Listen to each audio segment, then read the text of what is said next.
Previously on the MacWeenie Files, we began forging a claim on part of Upper Burgundy to be closer to tournaments.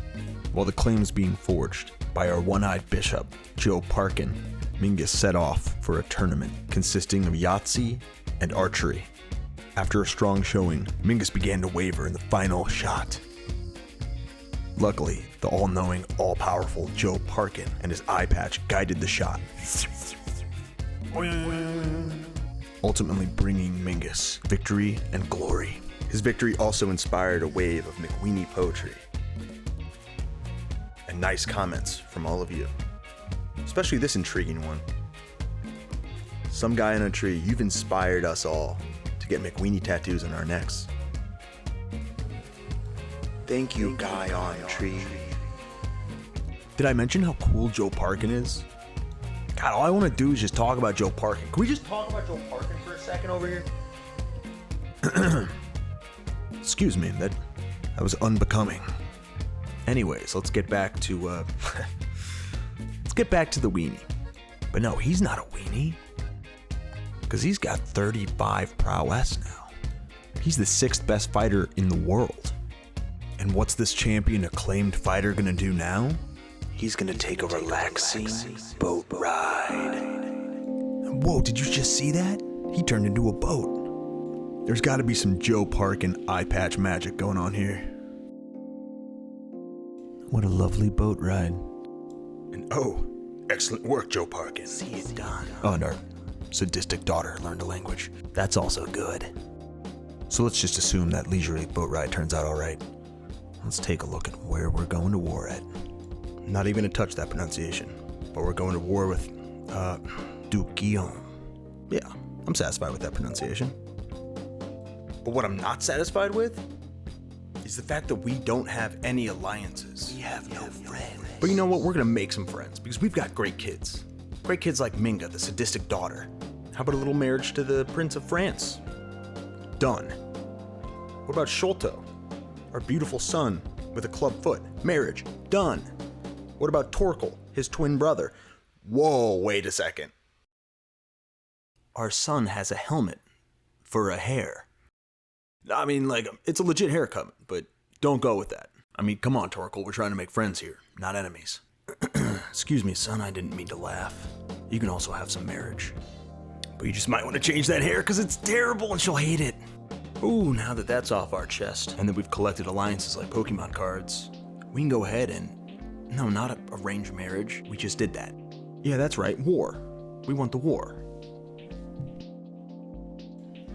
And we unleash the allies from their Pokeballs, and they start marching to war.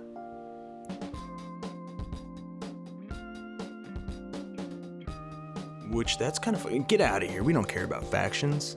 We're fighting a war. Well, they're fighting the war. They're like our little worker ants. Look at them go. We command them from the skies and, hey, Torkel, move the giant helmet of hair that's attached to your head. We're trying to watch the war, buddy. And oh, that's great. We missed the whole war because Torkel's head was in the way. Went from 0 to 100, just like that. Well, at least we got the land. And at least somebody actually wanted to marry Torkel. That's right, we were a greater foe, and now you have to comply. You have to give us your lands. And you know what, after that, you have to get this haircut. Yeah, you don't like that, do you? But those are the terms of your surrender.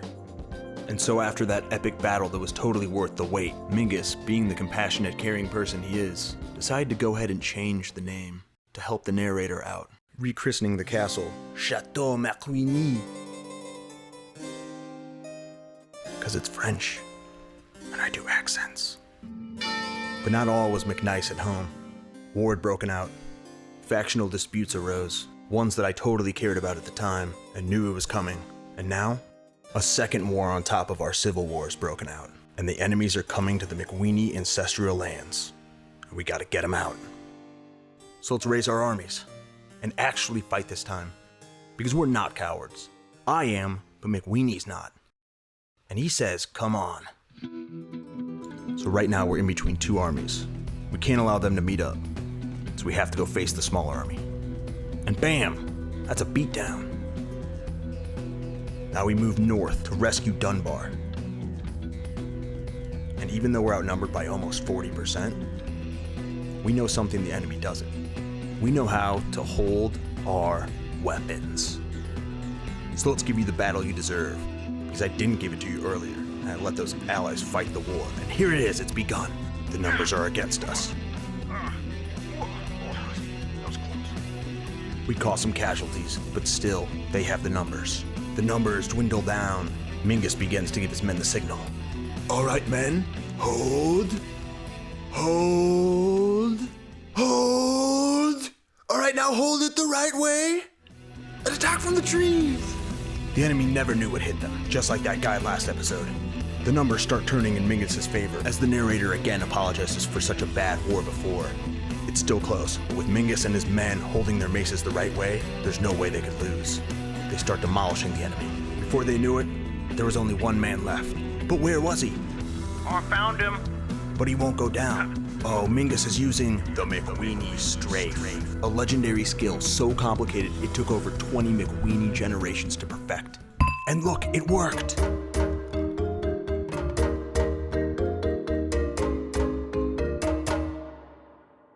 And with that move, the enemies all flee MacWeenie lands, terrified that he'll do another strafe. And Mingus can wait there forever, because he's looking for a court tutor. But no, the enemies flee. Mingus disbands his army, and returns to Chateau MacWeenie to relax. Oh no, our trusty spy master, Balaclava, died in her sleep. Hey, she wasn't in the story very much. And her husband, Macbeth, that we forced into marriage, looks devastated. So I think we need to find Macbeth a new spy master wife. And oh, she's actually pretty. She doesn't look like a snake person, like Baklava. Paula. And she's got a 25 in the letter opening skill. So let's get them married. Let's send off a letter and get them married. I know she'll open it, because she's good at doing that.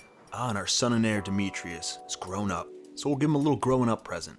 And now he's way better than his da when he started out.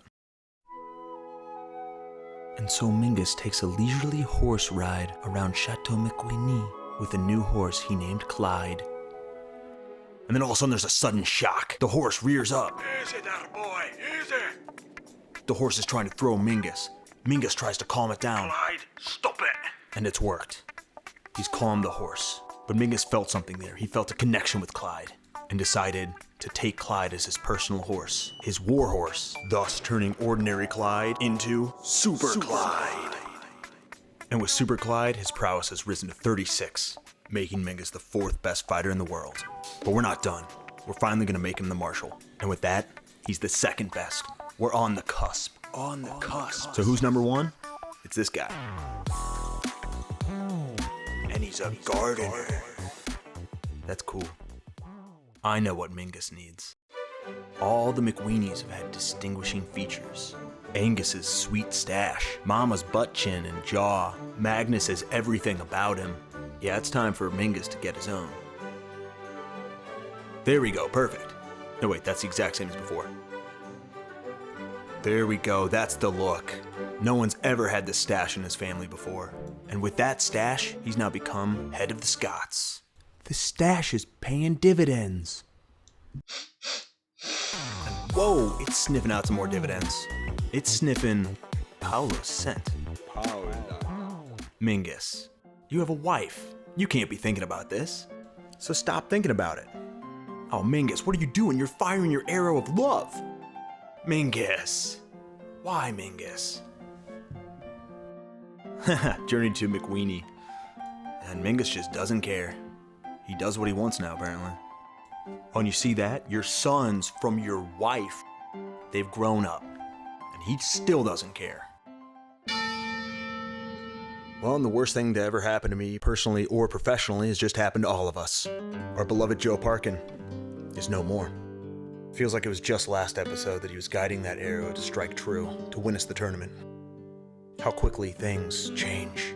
This is a loss that I will never recover from, Mingus will never recover from, and I'm sure none of you watching this will either. No one can ever replace Joe Parkin. Especially not this chump. I don't care how good his stats are. You got both your eyes, buddy. Rest in peace, Joe Parkin. We love you, wherever you are. In attendance at Joe Parkin's funeral was a renowned horse trainer offering to strengthen Super Clyde. Yes, I think Super Clyde needs to be stronger.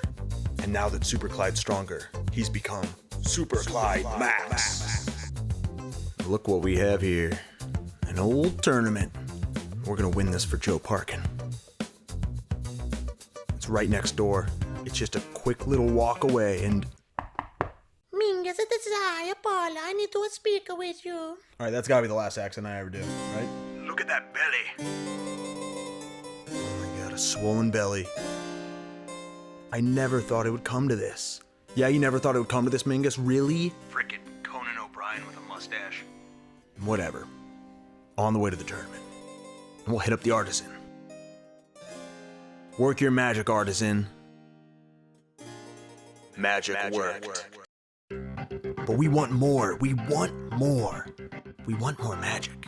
Yes, the glorious Mace of MacWeenie will gain 2 prowess. That's more. Now we have 39, and 39 is more than before. But we're still in second place. We're coming for him. And the melee begins. Mingus and his MacWeenie knights are on opposing sides. Mingus starts off on horseback. He sees his son Sholto on the ground, having just fallen from his horse. He's defenseless. No matter who it was, Honorable Mingus would settle this fairly on the battlefield. And I'm not sure if it's really fair, because it's giving Mingus a 99% chance to win. But the game says it's fair, so yeah. And the melee spread into the town proper. Flaming arrows are setting buildings aflame. Mingus considers offering truce. While it's unlikely to be accepted, it's his best option. And it's worked. We saved the town. We're heroes. We enter the final part of the melee. The fight is neck and neck. Mingus thinks back to the past during all those training sessions when that boy gave him a beating.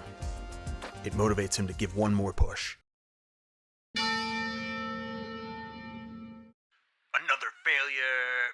Mingus looks up from the ground, having been beaten. He sees his knight, Stephen, with his fist raised as the winner. But Mingus still has the joust.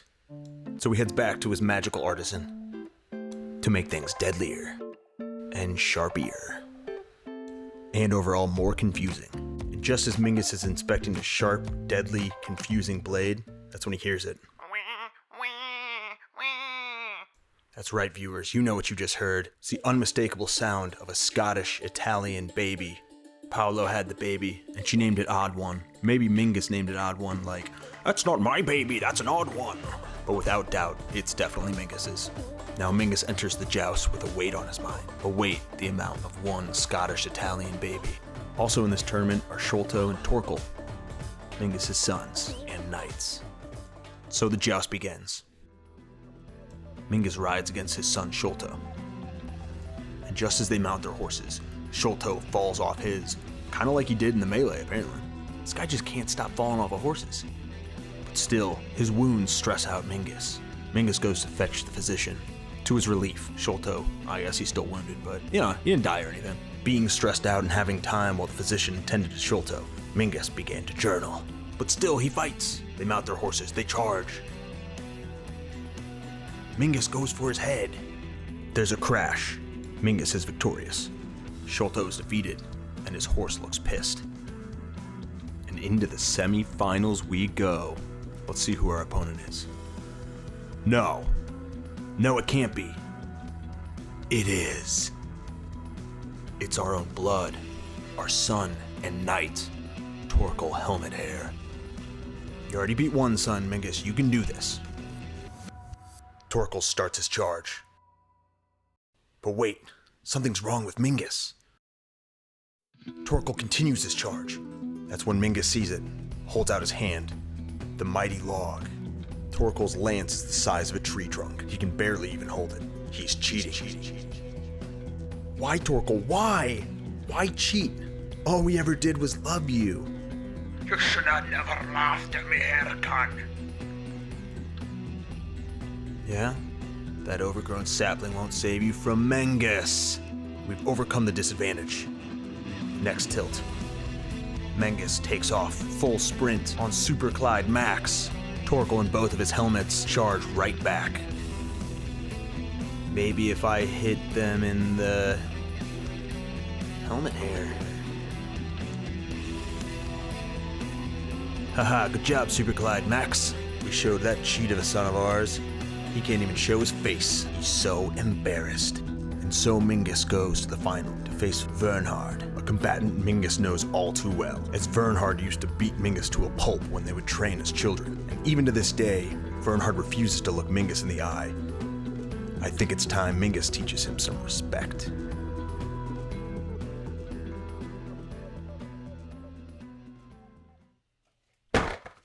What was that noise? Ha ha ha! Who's laughing now, Vernhard? As he turned on his horse, he fell off, and so our opponent and rival lays on the ground.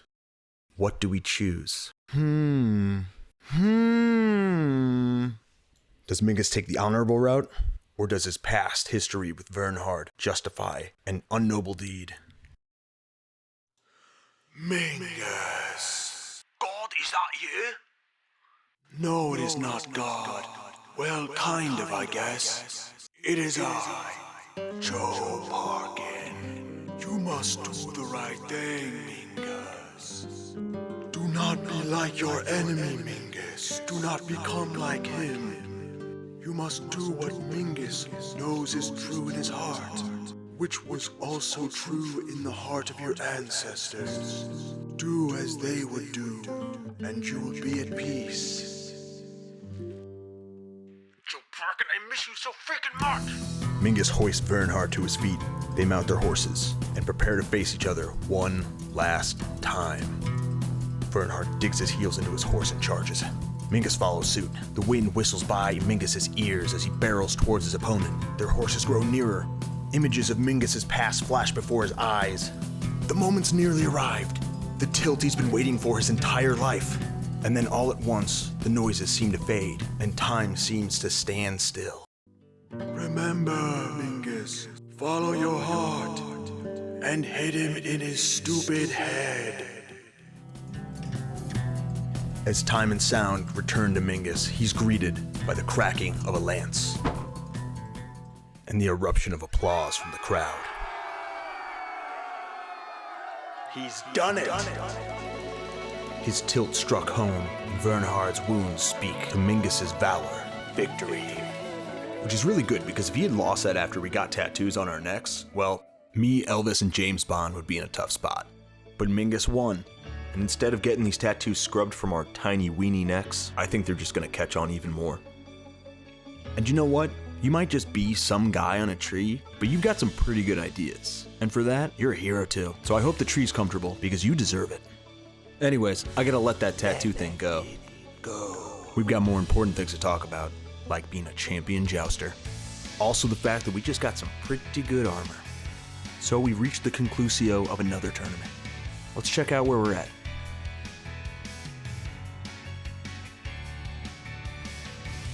Fif 51? No way, that's gotta be the best. I mean, just look at him, he's glowing.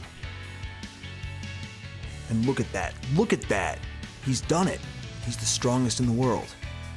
This guy's got 44, and Mingus has 51. 51. 51.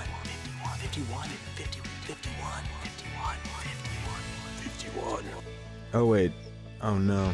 It's actually counting the fact that we sharpened our blade, and that's not permanent. We're gonna lose that. We're actually gonna lose 8, so we have 43. That means we're in second place. It's not funny, guy. It should have told me sharpened blade. It just had the glorious Mace of MacWeenie listed twice. It was confusing. It was a fake out.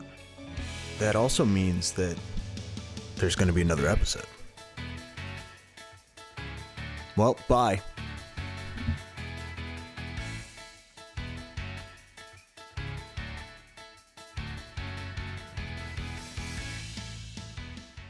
Hey, if you stuck around this long, I want to show you something. See that? Who does he look like? Who does our little hot dog guy look like? That's right, he looks like Arnold Schwarzenegger. Anyways, I'll see you next time now.